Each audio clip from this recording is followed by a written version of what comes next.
this isn't going to be a great one because it's kind of loud here. This is one of the tents, and it's raining outside, so you can see it's a bit of a horror show. But our old friend Moose McClintock's over here at the DP booth. How you doing, Moose? Good to see you. Welcome to On the Water Anarchy once again. Yes. You're like a regular guest now, huh? I'm not sure that's good or bad. Well, look, I don't have too much time to mess around, and I know you guys are busy, but you have one new product that sort of caught my eye because it's something people said that we've heard for years that you can't mix Dyneema into a membrane. Right. And I'm looking here, and you've got a picture of a Swan 112 with these brilliant white Dyneema membrane sails. Tell us about what you've done with it and what benefits it gives over some of the other materials. Well, what we're trying to do is be able to make the lightest, strongest product you can make. That's what everybody wants. And saying, dealing with mechanical systems on the bigger boats, you have to have stuff that's strong that can deal with mishandling, which is one big thing, but also something that will last longer. And that's ideally what we want to do. Also, big thing comes into it is be able to use less fiber, so the whole package is thinner for in-mast furlers and boom furlers, things like that. And this has been basically a project we've worked with DSM on this for the last. We've been working with them for about 5 years on doing all this stuff. That's the manufactured Dyneema. Right. Yeah.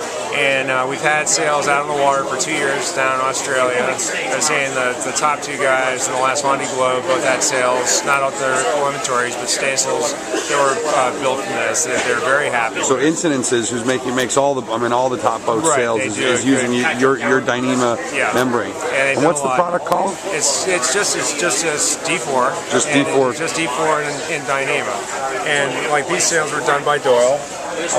Anybody, basically any sailmaker can have the stuff. We sell the same product to everybody. It's just the sailmaker. It's their designs. We're basically all D4 is custom sail. It's built to the sailmaker's design specs, and it works out well. The fact that we can do this with Dyneema in these applications is a lot different than what anybody's been looking at for a long time. As I said, I was looking at a sail this week, and it's just how much lighter it is, and for the strength that we know is there, just from the tenacity. How much weight can you save over what you would have used before? It's not going to be anything dramatic. 10%? It might be like 10%. I mean, for sure, the sail that I looked at this week was probably about 10 to 15% lighter than a comparable Vectran. Well, up the rig, that means a lot. I mean, up the rig, but more, just the handling. If you're not using something that has systems, a furler or something like that, it makes a big difference if you're moving the sails around, whatever you got to do with it. If you just get the thing around easier, it's a big deal. Now, I know, what is it? Would you use this in the same application that you would use Cuban fiber? No, Cuban fiber, Cuban fiber would make a really good cruising sail. Cuban fiber is pretty indestructible. It's also incredibly expensive, so that it's got that, you're not going for it. And it's good because in certain ways, Cuban fiber is very unique and the only applicable things, like the guys doing, the Transat records, something like that, where they have huge sails with huge loads, stuff like that. What this is more for, this is for the cruiser.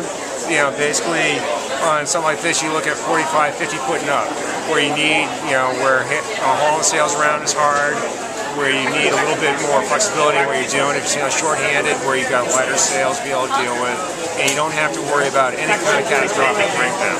That's the biggest thing. If you have something, regular form scrims or more brittle yarns, you get one crack or break and you can split right across the sail. Dyneema won't do that. Dyneema, it's so rugged, and anybody that ever tries to cut this stuff knows it doesn't break. And that's a big deal. Believe me, I have a lot of dull knives. That's right. And that's the SK78 stuff. Yes. Yeah.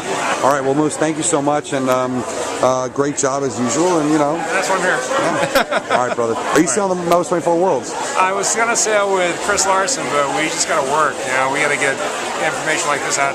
I saw Wolfsea with him the other day, and I went, and Richard Clark. And Richard actually. Originally I was gonna do it, and I couldn't. And Richard Clark was gonna sail, and then he couldn't. And then Larson asked me to sail again, and I can't. Well, you're welcome to come out and spectate with us and do some guest commentary if you like. We're gonna do live all week. So okay. All right. Who do you think's going to win in Melbourne 24 Worlds? I got my hands on Jonathan McKee or Larson. All right, brother. Thank you again. You bet.